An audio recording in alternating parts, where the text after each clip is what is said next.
Salut et bienvenue sur notre chaîne, nouvelle vidéo. Est-ce que vous aussi, il y a eu des livres qui vous ont particulièrement marqué? Des livres qui ont changé le cours de votre vie? Des livres que vous recommanderez à tout le monde, à tout bout de champ? Dans cette nouvelle vidéo, je vais vous présenter trois livres qui ont marqué ma vie et qui m'ont radicalement transformé. Le premier livre que je vais vous présenter, c'est le livre Un mot aux étudiants. Dans ce livre, le professeur Fomon nous donne son témoignage personnel sur son succès académique. Il nous montre comment est-ce qu'il est allé à l'université, il a travaillé dur, il a obtenu sa licence avec mention excellente. Il nous montre comment il a pu concilier une excellente marche avec Dieu et une excellente vie académique. Il nous parle de la pureté sexuelle, il nous parle de la gestion de l'argent, il nous parle du travail dur, il nous parle de la délivrance du péché de la paresse. Il nous parlait même de comment utiliser son temps.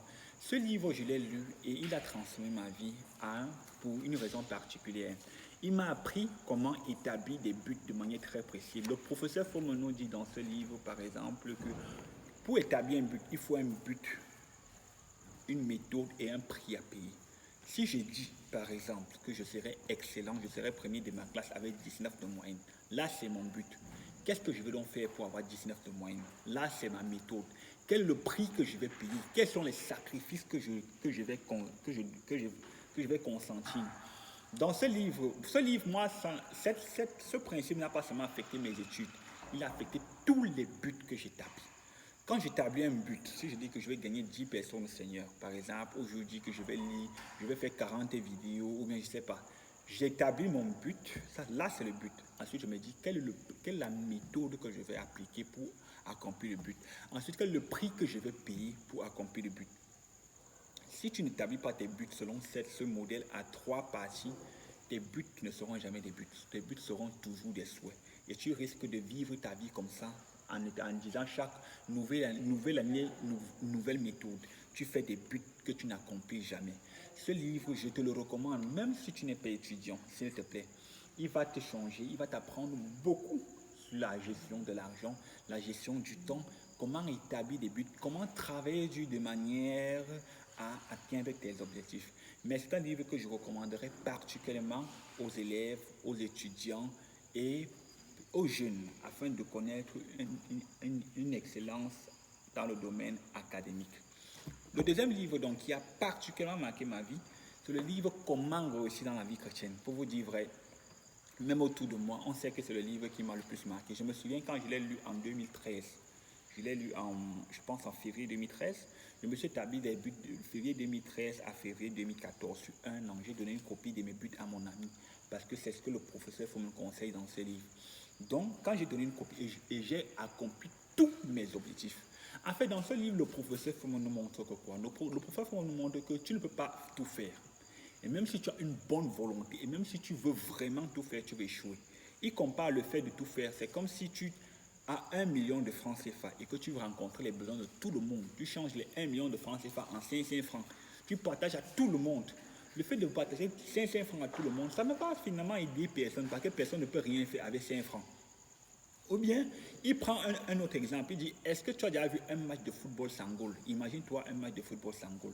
À la fin du match, on dira que qui a gagné. Pour réussir dans la vie, il faut avoir un objectif et un but précis que tu poursuis chaque jour de manière consistante. Dans ce livre, par exemple, il nous parle d'un jeune communiste. Et quand il décrit l'engagement du jeune communiste au triomphe du communisme, je vous assure, c'est une gifle, c'est une claque très forte sur la face des croyants. Quand tu lis ce livre, tu te demandes pourquoi est-ce que je suis autant engagé envers Jésus que ce communiste. Dans ce livre, donc à la fin, ce qui est particulièrement merveilleux, c'est qu'à la fin, il te montre comment établir des buts, les domaines dans lesquels établir des buts, dans ta vie de prière et même dans des expériences spirituelles. Moi, je ne savais pas. Tu peux établir des buts, par exemple, je veux qu'un ange m'apparaisse cette année. Et tu travailles par rapport à ça. Je veux connaître une expérience spirituelle. Tu travailles par rapport à ça. Comment réussir dans la vie chrétienne a été réédité sur le titre Les buts, les établis et les accomplis. En fait, je vous assure, il n'y a pas autant un livre pratique du professeur Froment que ce livre. 1 plus 1 égale 2 n'est pas autant pratique que ce livre.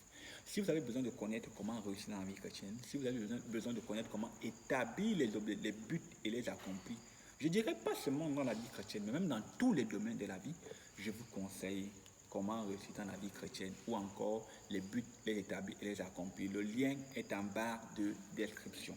Le troisième livre que je voulais vous présenter, c'est le livre Sanctifié et consacré pour le ministère spirituel. Dans ce livre, le professeur Fomon se base sur un passage de la Bible que j'ai oublié. Permettez-moi de tricher un peu. Il se base sur un passage de la Bible. Il se base sur 2 Timothée chapitre 2, versets 20 à 22. L'apôtre Paul nous montre que dans une maison, il y a des vases de terre, des vases d'argile, des vases d'argent et des vases d'or. Le professeur montre donc que en fait, le vase n'a pas choisi le matériau avec lequel le maître l'a créé. Le maître a été souverain. Il a décidé de faire certains vases en terre, d'autres en argile, d'autres en argent, d'autres en or. C'est la même chose dans la vie. Nous n'avons pas tous les mêmes compétences, nous n'avons pas tous les mêmes dons. Dieu, dans sa souveraineté, a décidé qu'il va te donner certains dons qu'il n'a pas donné à d'autres et qu'il va donner certains dons à d'autres qu'il ne t'a pas donné. Il t'a donné des talents qu'il n'a pas donné à d'autres personnes et ainsi de suite. Mais dans la Bible, le prophète nous dit dans ce livre que personne n'est utilisé par Dieu parce qu'il est plus doué qu'une autre personne. Non. Personne non plus n'est pas utilisé par Dieu parce qu'il est moins qualifié que d'autres personnes. L'apôtre Paul nous dit dans 2 Timothée chapitre 2 que si tu te gardes pur, tu seras utile pour toute bonne œuvre. Donc Dieu n'utilise pas celui qui est le plus compétent. Non. Dieu utilise celui qui s'est gardé pur, lui-même pur. C'est pour ça que le titre c'est sanctifié et consacré. Après que tu es sanctifié, c'est-à-dire que après que tu es gardé pur, tu te consacres. En fait, alors là, c'est quoi la consécration? La consécration, c'est l'acte par lequel l'on se met à part pour servir Dieu. C'est l'acte par lequel on se rend disponible pour servir Dieu. Et en troisième partie, il nous parle du ministère spirituel. C'est quoi le ministère spirituel? C'est quoi servir? Je vous assure, ce livre pour moi a changé ma vie. Il a révolutionné ma vie. Pourquoi? Parce que j'ai toujours peur, et même jusqu'à présent j'ai peur. Dans ce livre par exemple, il nous dit que tu peux être utile à l'église. Tu peux même être utile à un homme de Dieu sans pourtant être utile à Dieu. C'est-à-dire que tu peux travailler à l'église, mais Dieu n'est pas en train de t'utiliser. Pourquoi? Parce que tu n'es pas sanctifié et tu n'es pas consacré. Moi, ça m'a fait vraiment peur de savoir que tu peux faire des choses à l'église, mais Dieu est au ciel, là, il te regarde. Ce n'est pas Dieu que tu sers. Pourquoi? Parce que tu n'es pas sanctifié. Lisez ce livre, je vous l'assure. Il va révolutionner votre service à Dieu. Et une deuxième chose qui a beaucoup changé ma vie, c'est lorsqu'il parle du don. Permettez-moi, je ne sais pas si je vais retrouver la page, mais non, je ne peux pas retrouver maintenant. Nous ferons une émission spéciale dont on vous a parlé dans une précédente vidéo. Je me livre, c'est une émission spéciale où nous allons prendre une portion d'un livre que nous lirons et nous commenterons ensemble. Mais pour être bref et pour conclure, dans ce livre, le professeur Fomon nous enseigne sur le don à Dieu. Il prend l'exemple, on dit qu'en Afrique de l'Ouest, il y avait un roi qui était tellement riche, mais les gens voulaient toujours venir lui donner. Et que quand tu venais donner des choses au roi, par exemple, si tu venais avec 4 vaches, le roi ne te regardait même pas, il regardait son sujet, et le sujet te disait, va, le roi a accepté ton don. Et les gens allaient tellement contents, parce que le roi avait accepté leur don. Le prophète Fomon nous montre dans son livre que Dieu est 1000 fois, des milliards de fois plus riche que ce roi. Et il nous montre dans ce livre que Dieu n'est pas obligé d'accepter ce que tu lui donnes. Je vous assure, Dieu n'est pas obligé. Depuis ce jour-là, j'ai appris. En fait, moi, dans ma tête, c'est vrai qu'on dit qu'on donne à Dieu, que ce que tu donnes à Dieu, Dieu va te remettre au centuple, ainsi de suite. Mais depuis que j'ai lu ce livre, je n'ai plus jamais donné mon don à Dieu. Je n'ai plus jamais payé mes dîmes et mes offrandes parce que je vais être béni. Oui, Dieu bénit. Mais depuis que j'ai lu ce livre, quand je donne à Dieu avec un sens de privilège.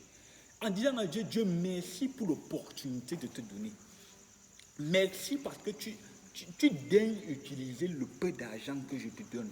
Mais je te supplie d'accepter cela. Pour moi, ceci a révolutionné ma vie. Ça sert à quoi d'avoir les diplômes et Dieu ne peut pas t'utiliser? Ça sert à quoi d'avoir l'argent et Dieu ne peut pas t'utiliser? D'avoir des voitures, d'avoir des compétences, Dieu ne peut pas t'utiliser. Si tu veux être utile à Dieu, sanctifié et consacré pour le ministère spirituel va t'aider. C'est un livre qui m'a marqué profondément et à vie. J'espère que cette vidéo n'aura pas été très longue. Merci beaucoup de nous avoir écoutés. Alors, rendez-vous la semaine prochaine pour une nouvelle vidéo. Tous les livres que nous avons présentés, les liens sont disponibles en bas de description si jamais vous avez envie de vous les procurer. N'hésitez pas aussi à nous contacter via le lien que vous trouverez en bas de description pour toute question relative à la littérature chrétienne. Rendez-vous dans la semaine prochaine pour une nouvelle vidéo. En attendant, que le Seigneur nous bénisse et que vos lectures soient belles et révolutionnaires. Merci.